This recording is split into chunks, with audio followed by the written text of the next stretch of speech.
My fiancée shared a post, "Final night of freedom before I'm chained to him forever," during her bachelorette bash.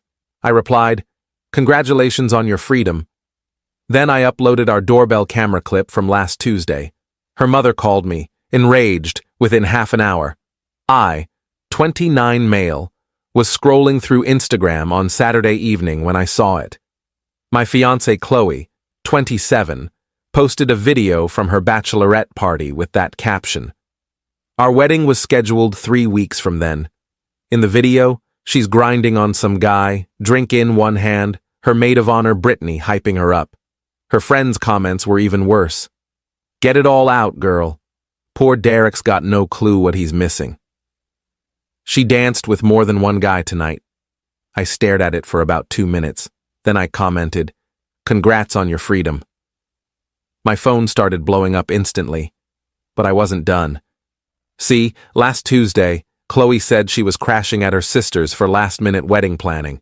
No problem, except our doorbell camera caught her kissing some guy in a Tesla at 11:43 p.m. He walked her to our door, grabbed her backside, and she laughed before shooing him off. I posted the clip on her bachelorette post with, "Tuesday's glimpse of that freedom, I suppose." Her mom Diane called within 30 minutes. "Derek, what are you doing?" "Delete that now." "Why?" "It's just our doorbell footage. You're humiliating her over one silly mistake." "One? Check the timestamp, Diane. That was 4 days ago. The bachelorette party's just the sequel. You're throwing away 3 years over this?" "The wedding's in 3 weeks. We've paid deposits." "That's Chloe's problem." I ended the call. The bridesmaid group chat started flooding my phone. "Yep. They forgot to kick me out of it months ago." Brittany. "Oh my God. Someone take that video down now." Chloe's sister Emma. "He's gone crazy. Someone call him random bridesmaid." "Wait, is that Josh's Tesla?" Josh, her just a friend from CrossFit. Chloe called 67 times. I didn't answer. Instead, I contacted the venue and canceled everything in my name. Messaged our photographer friend, who was doing it as a favor. Posted in our wedding Facebook group, "Weddings off." Refunds will be processed for any gifts sent. Then I packed a bag and headed to my brother's place. Update 1. Woke up to a meltdown. No, scratch that. Too mild. Woke up to something worse. Chloe had launched a full-blown damage control campaign. She posted a Notes app apology claiming I misread the situation and was too insecure to handle her having guy friends. But Chloe's not as slick as she thinks. She wrote, "Derek's always been controlling about Josh, though nothing ever happened. Except I never mentioned Josh's name anywhere." She exposed herself. The comments shifted. "Wait, how'd she know it was Josh in the video? Girl, this ain't the defense you think." So Tuesday was wedding planning?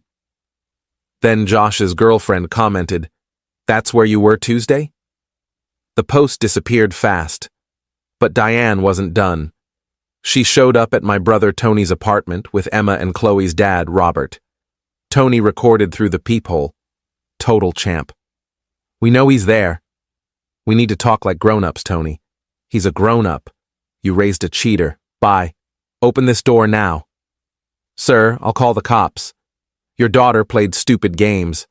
They left when neighbors started peeking out." But the real twist came that afternoon. Chloe Venmo'd me $2,500 with, "For my half of deposits." I sent it back with, "Keep it. Call it a freedom fee." She sent it again. "Stop being childish." Sent it back. "Stop cheating." This went on 8 times until Venmo froze both our accounts for suspicious activity. Hilarious. That evening, an unknown number called. I almost ignored it, but picked up. It was the venue coordinator, Monica. "Hi, Derek." "About the cancellation. Diane came here demanding we ignore your cancellation because she's paying. I told her you signed the contract. She tried to book the same date under her name. But here's the thing. Josh and his girlfriend were just here. They booked it for their makeup engagement party. I nearly choked." "What?" "Yeah, they're working it out. His girlfriend was loudly saying her boyfriend's homewrecker phase is over. The karma hit hard. Update 2. Monday morning, I went back to our apartment while Chloe was at work, except she was there, loading 3 suitcases into her car. Going somewhere? I asked. She flinched.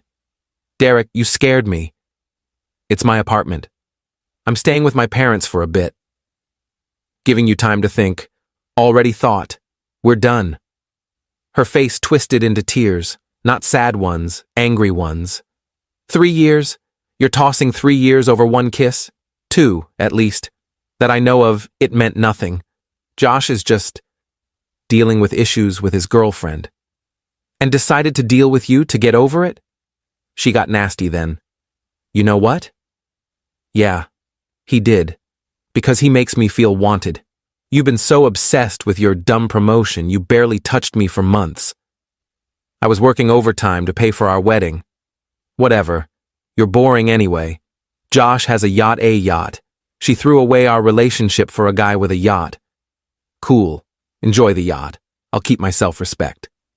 She tried to storm out dramatically, but her suitcase wheel caught on the doorframe. She had to yank it free awkwardly, ruined the exit. 20 minutes later, I got a text from an unknown number. Josh. Hey, man. Awkward. But can you tell Chloe to stop texting me? I'm trying to fix things with my girl and she won't stop. I screenshot it and sent it to Chloe with, looks like the yacht's sailed. She called instantly. You think you're so clever. You contacted him, didn't you? Threatened him. Chloe, I don't care enough about Josh to threaten him. He's just not that into you. He said he loved me Tuesday. The same Tuesday he's now calling a mistake to his girlfriend. Silence. Face it, Chloe. You were his side fling. He was never leaving her for you. She hung up, but the audacity didn't stop. That afternoon, Diane emailed me, a 4-page rant about how I was emotionally abusive for exposing Chloe, how marriage is about forgiveness, how her daughter deserves better than someone who'd publicly shame her. She listed every penny spent on the wedding and threatened to sue for defamation. I forwarded it to my lawyer friend Marcus. Yeah, classic lawyer friend, but he owes me for setting him up with his wife. His reply, she thinks doorbell footage is defamation? Good luck. That night, the flying monkeys arrived. Her cousins, work friends, people I hadn't spoken to in years messaged me, saying I was harsh and should hear her out. My favorite was her college roommate. Derek, Chloe's just a free spirit. She needs someone who gets her vibe. I replied, her vibe should pay rent then, because she's not living here anymore. Update 3. Wednesday got grim. I came home from work to find my gaming setup wrecked, PS5, monitors, my custom PC all smashed. A note read, oops, I was grabbing my stuff and knocked it over. Accidentally?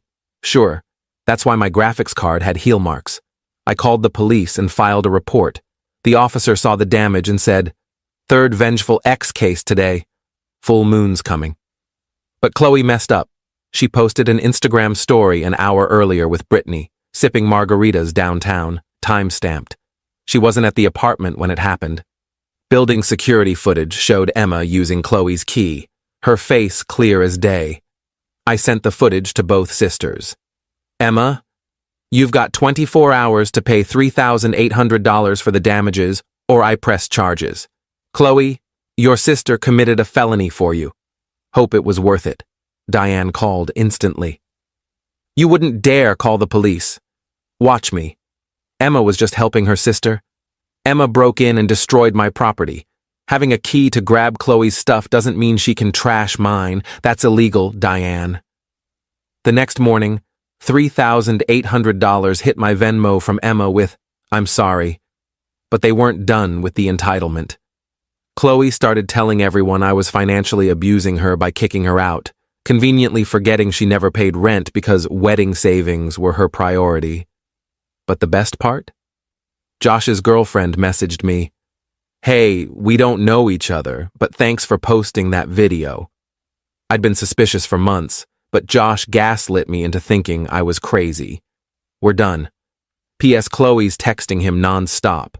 He blocked her, and she made 5 new numbers to keep trying. Thought you'd want to know what you dodged. Update 4. The would-be wedding day arrived. I woke up to exactly 31 texts from Chloe sent through the night, 2:47 a.m. I can't sleep. We were supposed to get married tomorrow 3 a.m. I screwed up. Okay? Is that what you want? Josh won't talk to me. Your mom unfriended me on Facebook. This isn't how it was supposed to be. I hate you. I didn't mean that. Can we talk? About 20 more like that. I didn't respond. Instead, I took the day off and went golfing with Tony and my dad. Posted a photo of us at the course. Great day for freedom. Petty? Maybe. Satisfying? Absolutely. But Chloe wasn't done. She showed up at the apartment that evening in her wedding dress. The actual $3,000 dress she insisted on, despite our budget. I wanted you to see what you're losing, she said when I opened the door. A dress you bought against our agreement? That's symbolic of what? Your inability to keep promises. She tried pushing past me. This is still my home. No, it's not. You haven't lived here in a week. You never paid rent. Your name's not on the lease. We were together 3 years. And you threw it away for a guy with a yacht who doesn't want you. Neighbors started staring. Mrs. Patterson from 4B was filming. Let me in, Derek.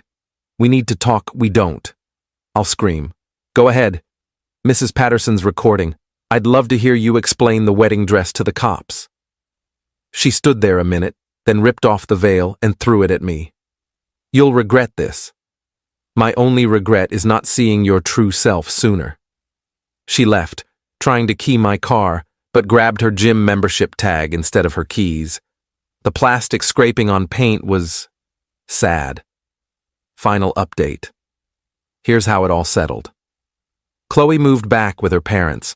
Mutual friends say she's on dating apps, using cropped photos from our couple's trips to cut me out. Josh and his girlfriend split, but surprise, he's not into Chloe. He's dating an influencer from his gym now. Chloe commented on his story. That was our spot, and he blocked her.